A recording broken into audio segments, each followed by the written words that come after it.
شغل صورة طويلة صوت حد بتحبه وخلصها كلها من غير ما تمسك الموبايل. يعني اقعد كده، حاول تعمل ده قبل رمضان. شغل سورة الأنعام، بلاش يا سيدي صورة الرعد أو فاطر، أي صورة والصورة بتحبه، وحاول ما تعملش أي حاجة وهو بيقرأ إلا أنك تنصت. أنك تعمل خطبة اسمها أنصته، من معانيها أن تسكت نفسك، تسكتها.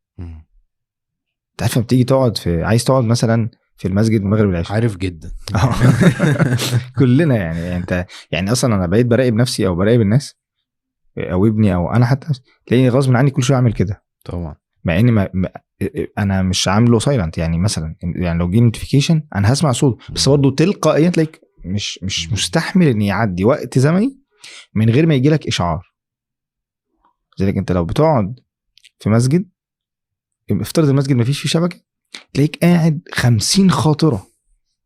يعني انت اصلا مش مهم لهذه الدرجه، مش قصدي يعني مثلا بس تلاقيك قاعد، هتلاقي فلان بيتصل وهتلاقي، وبعدين تطلع من المسجد تلاقي عادي جدا الحياه ما ماتتش ولا حاجه، والحياه ماشيه عادي، بس انت مش قادر تتحمل.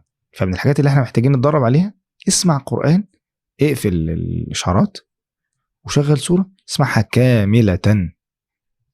انت كده بتزق، ده فكره بقى، انت كده بتحاول تفرغ، تفضي، تحاول تعمل ده. حتى لما تيجي تتلقى القرآن في التراويح في مساحه،